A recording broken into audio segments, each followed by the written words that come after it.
When I first met Alex at a crowded finance conference, it wasn't exactly love at first sight. We bumped into each other, coffee in hand, both of us running late for the same session. "Watch it," I snapped, as a bit of my coffee splashed over the rim. "Sorry about that," Alex shot back, not missing a beat. "Guess we're both trying to cram knowledge in at the last minute, huh?" Despite the rocky start, we found ourselves laughing about it later. Turns out, we had a lot in common, especially our drive for success and independence. After dating for a year, filled with heated debates and passionate makeups, we decided to take the plunge and get married. But not in the traditional sense.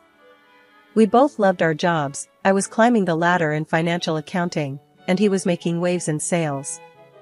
So, we laid it all out, blunt and straightforward. "Screw traditional," Alex said one evening, his eyes serious for once. "Let's not be one of those couples who end up fighting over money." I nodded. "Yeah, let's do a prenup. Keep what's yours, I'll keep what's mine. If things go south, we walk away clean." The decision to sign a prenuptial agreement was less about distrust and more about mutual respect for our hard-earned careers. We didn't want the potential mess of untangling assets if things didn't work out. Plus, it felt good knowing we both entered the marriage as equals. Splitting the bills was a no-brainer. 50-50, Alex agreed. And no whining about who spends more on groceries. I laughed at that. "Deal, but you're not getting out of housework." "I'm not your maid." "Fair enough," he conceded. "But I don't do windows." That's how we started our married life, on a foundation of honesty, equality, and a touch of humor. We opened a joint account, strictly for shared expenses, rent, utilities, and those occasional fancy dinners to celebrate our wins. It was a system that worked perfectly for us, allowing us to maintain our financial independence while building a life together. Our biggest achievement came when we finally saved enough to buy an apartment right in the city center. It was a dream come true. The day we got the keys, we stood in the empty living room, surrounded by boxes and painting supplies, both of us grinning like idiots. "Look at this place," I said, spreading my arms wide. "Our very own piece of the concrete jungle." Alex wrapped his arms around me from behind, resting his chin on my shoulder. "It's perfect. Just needs a bit of paint and maybe some of those fancy curtains you like." I leaned back into him, feeling the warmth of his body. "We did it, babe. 50-50, all the way." "Yeah," he whispered, kissing the side of my head. "Our perfect little empire." That apartment wasn't just a home, it was a symbol of our partnership, our commitment to walking side by side as equals. We were thrilled, basking in the glow of our joint achievement, blissfully unaware of the challenges that lay ahead. But in that moment, everything felt possible. We had each other, and that was all that mattered. Life with Alex started off on cloud nine. We were the perfect team, or so I thought. We were both climbing our career ladders, supporting each other, or at least that was the plan. Things started changing when Alex's mom, Mrs. Thompson, began dropping by more often. I never really clicked with her.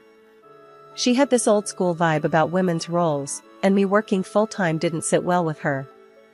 One evening, as I was slogging through spreadsheets, Alex and his mom were in the living room, whispering. I could hear bits and pieces, her voice sharper than a knife's edge. I finally took a break and walked in, just in time to hear Mrs. Thompson say, "Emma's always buried in her work. Doesn't she know a wife should care for her husband?" Alex, bless him, tried to play peacemaker. "Mom, things are different now. Emma's job is important to her, and it helps us out a lot." But Mrs. Thompson wouldn't have it. "Back in my day, we knew our priorities. Your wife should be at home, making sure you're looked after, not glued to a computer screen." I couldn't bite my tongue any longer. "Mrs. Thompson, I respect your views, but times have changed. I'm not just going to sit at home." Alex and I agreed on this lifestyle before we got married. Alex chimed in, trying to smooth things over. "Yeah, Mom, we're doing things differently. We're partners in everything. Mrs. Thompson scoffed. Partners? A woman's place is in the home, not competing with men. Look at your sister, a proper woman, caring for her family. That hit a nerve. Being a proper woman doesn't mean giving up on my career or ambitions. I shot back, my patience wearing thin. The conversation ended with Mrs. Thompson huffing. Well, I just hope you know what you're doing. A family needs more than money. After she left, Alex and I had a heart-to-heart. Babe, you know I'm on your side, right? He said, taking my hands in his. My mom's from a different time. We'll do things our way. I nodded, wanting to believe him. I know, Alex. But it's not just about your mom. It's about us sticking to our guns, making sure we're on the same page. He hugged me. Always, Em. We're in this together. But that conversation with Mrs. Thompson was just the start.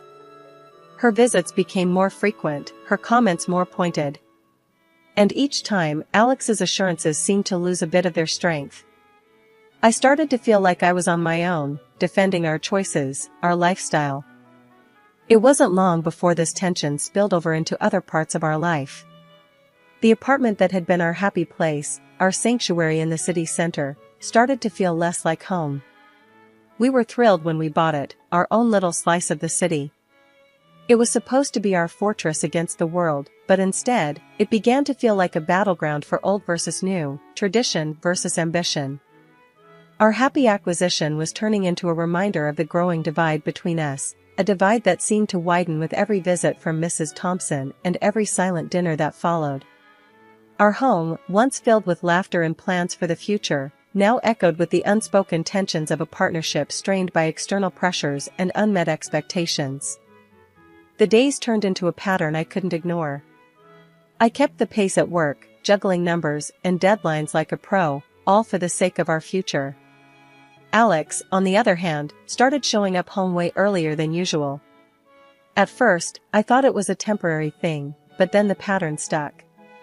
The joint account, once buzzing with regular deposits from both of us, began to feel the absence of his contributions. And then, they stopped altogether. One evening, I decided it was time to address the elephant in the room. Alex, we need to talk about the joint account. What's going on? I asked, trying to keep my tone neutral. He sighed, a bit too heavily. Babe, sales have been in the dumps. I'm not making as much as before. It's a tough time at work. I wasn't panicking, we had savings, and my job was stable. Okay, I get that. Things are rough everywhere. But since you're home early now, maybe you could help out more around here? I suggested, hoping he'd see the logic. Alex, sprawled on the sofa, phone in hand, didn't even bother looking up. Help out? Like how? I was flabbergasted. You know, household stuff. Cooking, cleaning. We're a team, right? He finally looked at me, his expression a mix of disbelief and annoyance. Emma, come on. You know that stuff's your department. I've got enough on my plate. My jaw dropped.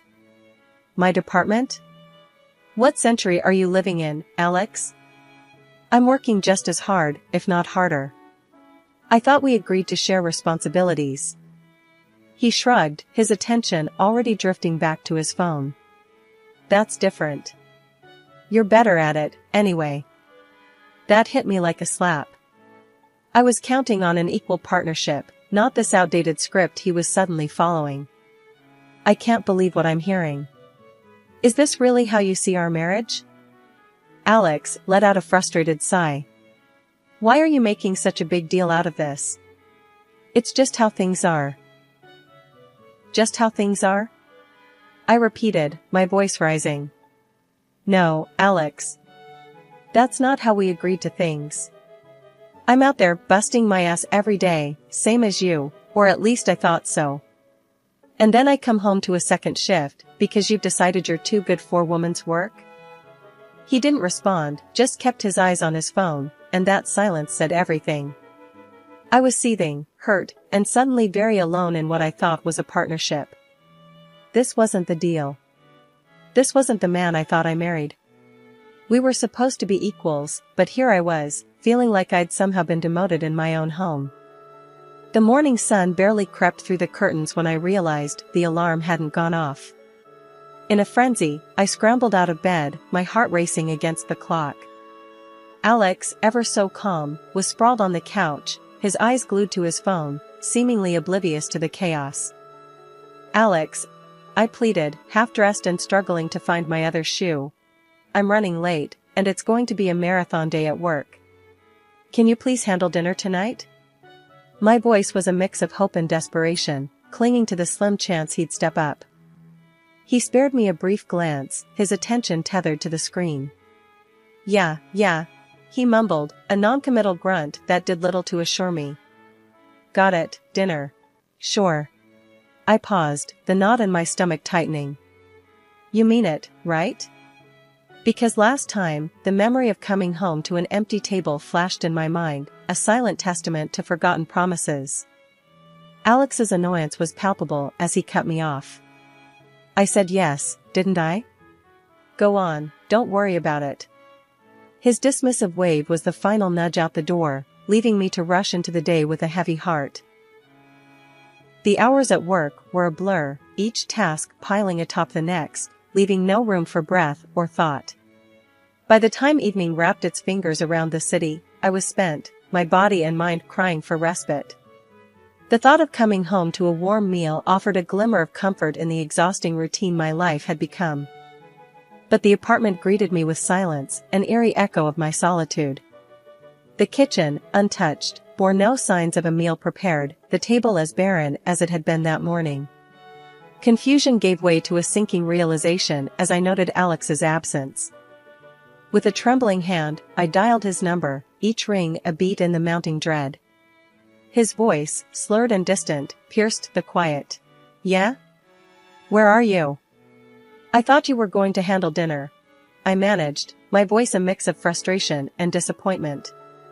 His laugh, a sound I once adored, now felt like a sharp jab. "Nah, decided to crash at my sister's. You know, where a real dinner happens. Not like our place, eh?" The word stung, a cruel reminder of the chasm between us. "So, my working late to support us makes our home less of a home? Is that it, Alex?" My voice cracked, the hurt spilling over. "Look, Emma, it's not just about dinner. It's about feeling appreciated, you know? Like someone actually cares I'm there." His words, thick with accusations and alcohol, laid bare the fissures in our marriage. The line went dead, but the silence that followed was anything but peaceful. I stood in the middle of our kitchen, a room that once felt like the heart of our home, now just a hollow space. The tears came then, unbidden and relentless, mourning not just a missed meal, but the love and partnership I thought we had. The tension between Alex and me had been simmering just below the surface, but the events of the past few weeks had turned up the heat, threatening to boil over at any moment. The day it all came to a head was like any other, with the weight of unresolved grievances hanging heavy in the air. I had just walked in from another grueling day at work, my mind a whirlwind of numbers and deadlines, when I noticed the mail scattered on the kitchen counter. Among the usual bills and flyers, a statement from our joint account caught my eye. The balance was far lower than it should have been. Heart pounding, I rifled through the transactions, my confusion turning to disbelief and then to anger as one entry stood out, a large withdrawal made by Alex. "Alex!" I called out, my voice sharper than I intended. He emerged from the living room, phone in hand, a look of feigned innocence plastered on his face. "What's up?" he asked, trying to keep his tone light. I slammed the statement on the counter, pointing at the damning entry. "What is this? Why did you take out so much money without talking to me first?" He shrugged, a casual dismissal that fueled my frustration. "Oh, that. Just had to cover some expenses, you know how it is." "Expenses?" I echoed, incredulous. "For what? And why didn't you discuss it with me?" He sighed, the facade of nonchalance slipping. Look, Emma, I needed a new car. The old one's been acting up, and I got a good deal on this one. A new car? With our savings? I was struggling to keep my voice steady, the betrayal stinging more than the financial loss. We're supposed to be saving for our future, not squandering it on impulsive buys. Alex's patience was wearing thin. Impulsive? I think I deserve a little something for myself, don't you? It's not like I'm asking for much. Not asking for much? I could hardly believe what I was hearing. You're making decisions with our money, our future, without even a thought for me. Where's the partnership in that? The room charged with tension, our frustrations boiling over into a heated argument that left us both spent and angry. The distance between us felt insurmountable, the divide widened by every harsh word and accusation. As we stood there, the air thick with unsaid things, the phone rang, slicing through the silence like a knife. I answered, my voice raw from shouting. It was Mrs. Thompson, her tone sharp and accusing from the get-go. Emma, what's this I hear about you denying Alex a simple pleasure? A man works hard, he deserves to enjoy the fruits of his labor. I was stunned into silence for a moment, disbelief giving way to anger. Mrs. Thompson, with all due respect, this is between me and Alex. And for the record, he didn't work hard for this. It was our savings, for our future. Her scoff was audible, dripping with disdain. You young people and your future. A good wife supports her husband's decisions, not questions them. In that moment, I knew something had to change. But whether we could bridge the gap between us, or if it was too late for repairs, only time would tell. What was clear, however, was that the path ahead would be anything but easy. Life has a way of throwing surprises at you when you least expect them. Just when I thought things couldn't get more complicated, I received a letter that knocked the wind out of me. My great-uncle, a man of few words and solitary habits, had passed away. I hadn't seen him in years, and our interactions were nothing more than occasional, awkward conversations during the rare family gatherings. Yet, here I was, holding a letter from a lawyer, telling me he had left me everything he owned. His entire estate, his savings, everything was now mine. It was surreal, to say the least. I remember staring at that letter, the words blurring as a mix of emotions washed over me. Sadness, confusion, and a creeping sense of responsibility I wasn't sure I was ready for. And then there was Alex. His reaction to the news was like he'd hit the jackpot. Babe, do you realize what this means? We're set, he exclaimed, his eyes lighting up with a mixture of excitement and, dare I say, greed that I hadn't seen in him before. A week has passed, and I returned home tired after another crazy day at work. What I saw shocked me. There, in the midst of what should have been an ordinary evening, was my husband, Alex, beaming like he'd won the lottery, surrounded by his family, all of them basking in the glow of my great-uncle's unexpected generosity. Look, who's finally home! Alex exclaimed, thrusting a glass of champagne into my hands, his excitement palpable. We're celebrating your big windfall, babe. The sight of the lavish spread from the city's priciest restaurant laid out on our table, and the merriment in their eyes, felt jarringly out of place. My mind raced, trying to piece together the surreal scene before me. Quit my job today, Alex announced proudly, as if he'd just made the most normal decision in the world. Why work when we've got this fortune, right? His grin widened, oblivious to the shock that must have been written all over my face. His parents, his sister, her husband, their kids, all were there, acting as if they'd just won the jackpot. And then, as if on cue, Alex added, "Oh, and before you join us, the dishes won't wash themselves, you know?" Laughter erupted from the crowd, a chorus of approval at his joke. But to me, it sounded like nails on a chalkboard. Fury coursed through me, hot and unstoppable. Here I was, after a day of grueling work, expected to play the maid at my own celebration? It was madness. I was on the brink of unleashing a torrent of anger, ready to set things straight, when Mrs. Thompson, ever the matriarch, called for serious conversation. Dragging myself to the armchair, every ounce of my being screamed in protest. What could she possibly say that would make any of this better? My mind was a whirlwind of indignation and disbelief. Were they really so oblivious to the audacity of their actions?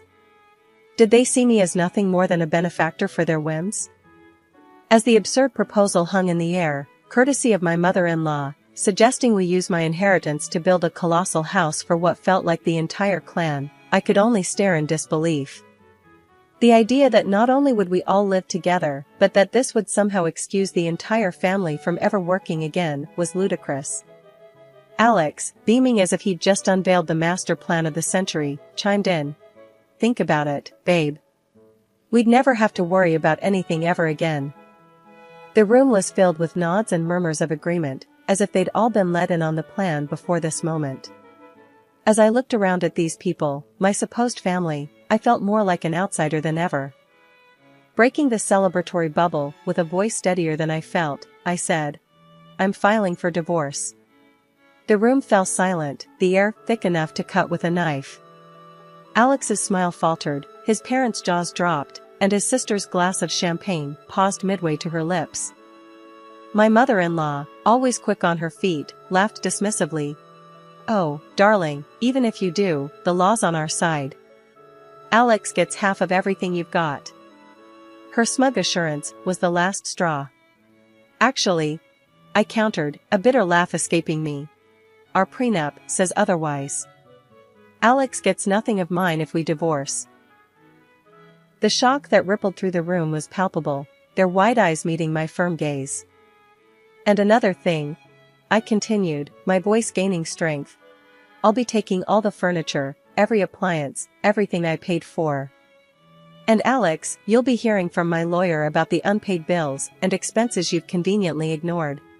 The fantasy bubble they'd been living in burst right then and there. One by one, I watched as their faces fell, the realization that their free ride was over dawning on them. Without another word, I ushered them towards the door, their protests and pleas falling on deaf ears. As the door closed behind the last of them, the silence that enveloped the apartment was suffocating. Yet, beneath it all, a sense of relief began to wash over me. I was free from the expectations, the manipulations, and the sheer audacity of a family that saw me not as a person, but as a means to an end. After the dust settled on the courtroom battles and the ink dried on the divorce papers, I started anew in the house my great-uncle left me. It was a fresh start, a chance to rebuild my life on my terms, free from the constraints of a marriage that had become suffocating. Alex, now living with his parents, found himself grappling with the realities of a day-to-day life that required him to work, really work, for the first time in a long while. Every so often, he'd call me, his voice tinged with a desperation I hadn't heard before. Come on, can't we just wipe the slate clean and start over? He'd plead, the echoes of his once confident demeanor replaced by uncertainty. His mother, too, took to calling me, her tone uncharacteristically sweet, a stark contrast to the sharpness I'd grown accustomed to.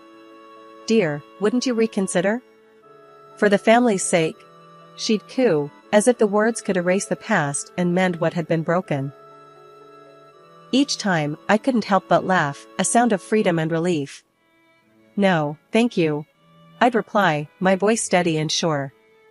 I'm quite happy with where I am now. And happy I was. With the chains of a loveless marriage behind me, I found joy in the simple things.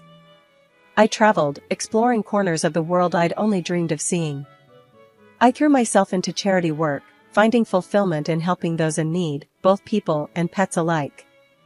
The gratitude in their eyes, the genuine smiles, and wagging tails brought a sense of purpose back into my life, a reminder that there was so much good I could do, so much love I could give, without expecting anything in return. The liberation from my old life, from the expectations and demands of others, allowed me to rediscover myself. I was no longer defined by my relationship with Alex or his family. I was my own person, complete and content in my independence. The house my great-uncle left me became more than just a place to live, it was a sanctuary, a space where I could grow, heal, and thrive.